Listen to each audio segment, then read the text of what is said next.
ધોરણ 10 ગણિત સ્વાધ્યાય 13.2 જે આંકડાશાસ્ત્રો આપણો ચેપ્ટર છે એની અંદર સ્વાધ્યાય 13.2 નો ત્રીજો દાખલો જોવાના છે. ખૂબ અગત્યનો દાખલો છે. આ દાખલાની અંદર આપણે શું શોધવાનું એ પહેલા જોઈ લે. તો આપણે એક તો બહુલક શોધવાનું છે અને પછી આપણે માસિક ખર્ચનો મધ્યક શોધવાનું છે. એટલે બે વસ્તુ આપણે શોધવાની છે. બહુલકમાં તો તમને ખબર છે સૌથી મોટી આવૃત્તિ જોઈ લેવાની. સૌથી મોટી આવૃત્તિને F1 કહેવાય, પછી F0 એની આગળની, અને પછી F2 એના પછીની, પછી H અને પછી L. બસ આટલું મળી જાય એટલે દાખલો થઈ જાય. F1 સૌથી મોટી કેટલી છે તો જોઈ લેવા માટે. સૌથી મોટી આપણે દેખાય છે અહીંયા કેટલી? 40. એની ઉપરની એને F0 કહેવાય 24. એની નીચેની F2 કહેવાય 33. H એટલે આ 40 ની સામે આ જે છે એ બધે વચ્ચેનો ગેપ એટલે કે વર્ગ લંબાઈ.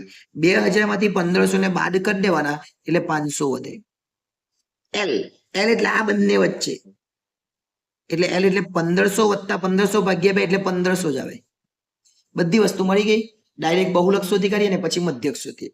તો લખીએ બહુલક બરાબર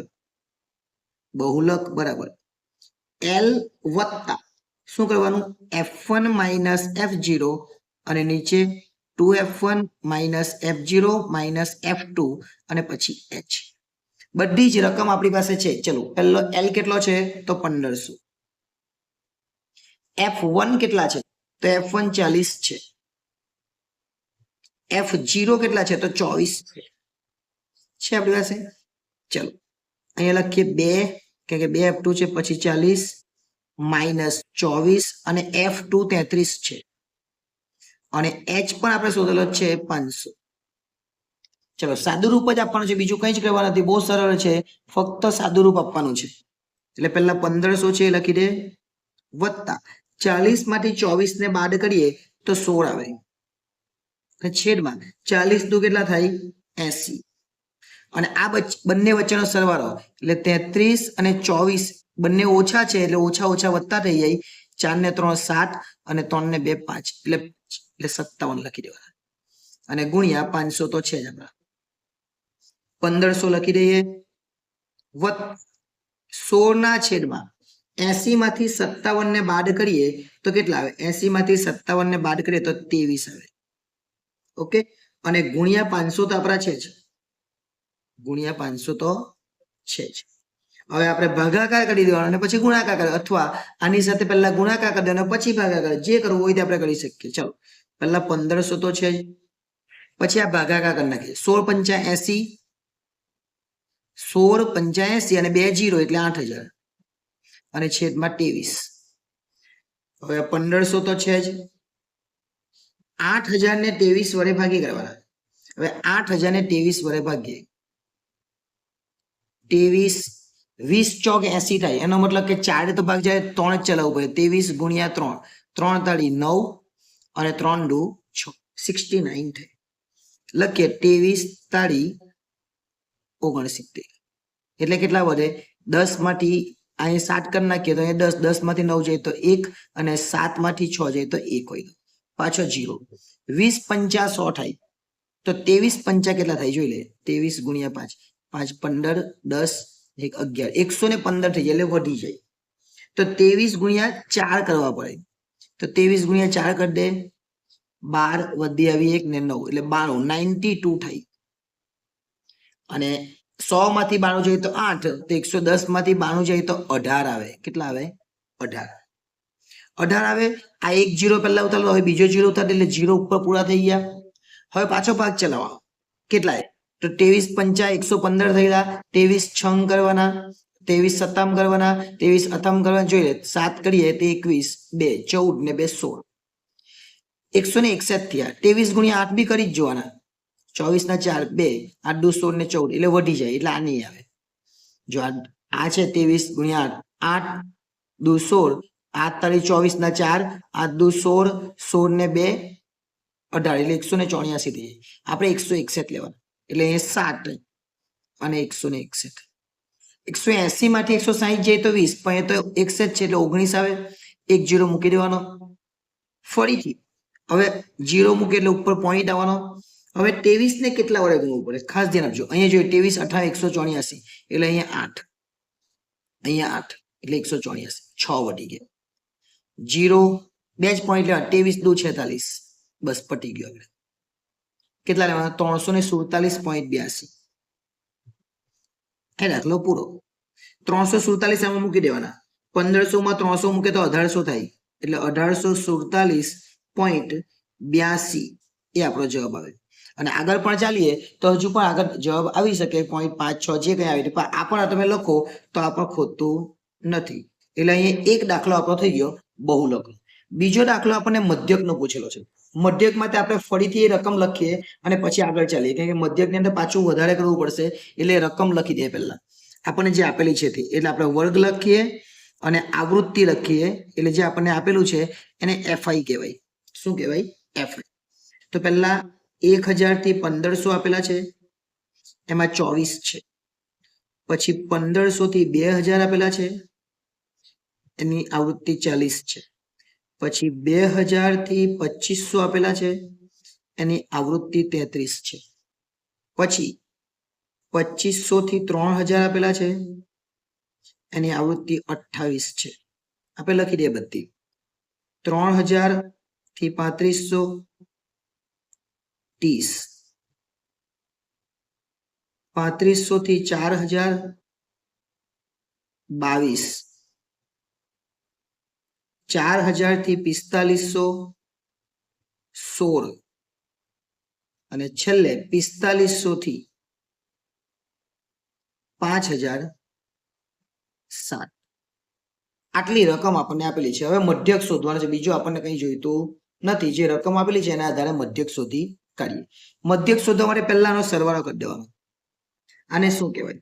તો મધ્યક શોધવાને સરવાળો આને સિગ્મા એફઆઈ કહેવાય, અથવા એન પણ કહેવાય. આપણે એન પણ આને કહેવાય. 4 7 7 ને 8 15, 15 ને 2 15 ને 2 કેટલા થાય? તો 17, 17 ને 6 23, 23 ને 7 30 ને 0 વડી આવી 3, 3 ને 2 5, 5 ને 2 5 ને 4 9, 9 ને 3 12, 12 ને 2 14, 14 ને 3 17, 17 ને 2 19 ને 1 20. એટલે કુલ કેટલા થયા? 200 થયા. હવે આપણે શું કરવાનું? તો સૌ પ્રથમ દાખલો ગણીએ ત્યારે દાખલામાં પહેલા આપણે એક્સઆઈ શોધવો પડે. શું શોધવો પડે? એક્સઆઈ. એક્સઆઈ એટલે મધ્ય કિંમત, એટલે વચ્ચે. મધ્ય એટલે વચ્ચેની કિંમત. એટલે 1000 વત્તા 1500 કરવા પડે, અને 1000 વત્તા 1500 કરવાના, પછી એને કેટલા વડે ભાગવાના? તો એને 2 વડે ભાગવાના.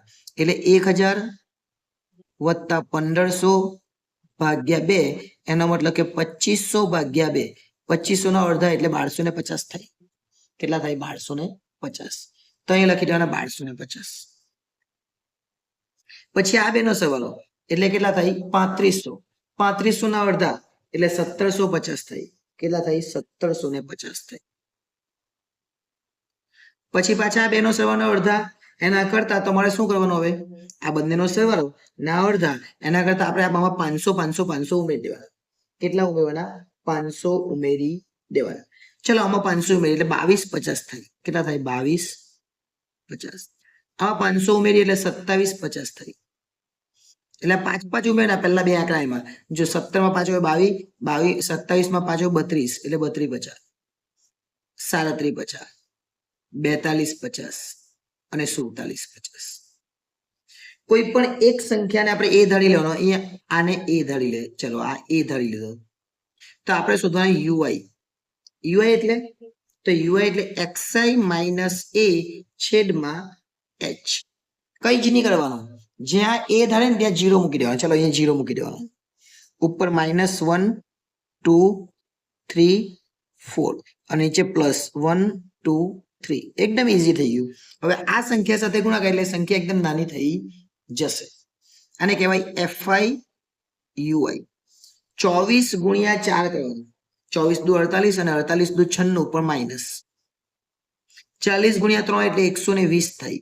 4 તાલી 12 એટલે 33 દુ 66 થાય, પરંતુ માઇનસ. 28 એકુલ 28 થાય, પરંતુ માઇનસ. 30 ગુણ્યા 0 એટલે 0 જ થાય. 22 એકુ 22 થાય. 16 દુ 32 થાય, અને 7 તાળી 21 થાય. આને કહેવાય સિગ્મા એફઆઈ યુઆઈ. આ જે વત્તા વત્તા છે એનો સરવાળો, આ જે ઓછા ઓછા છે એનો સરવાળો.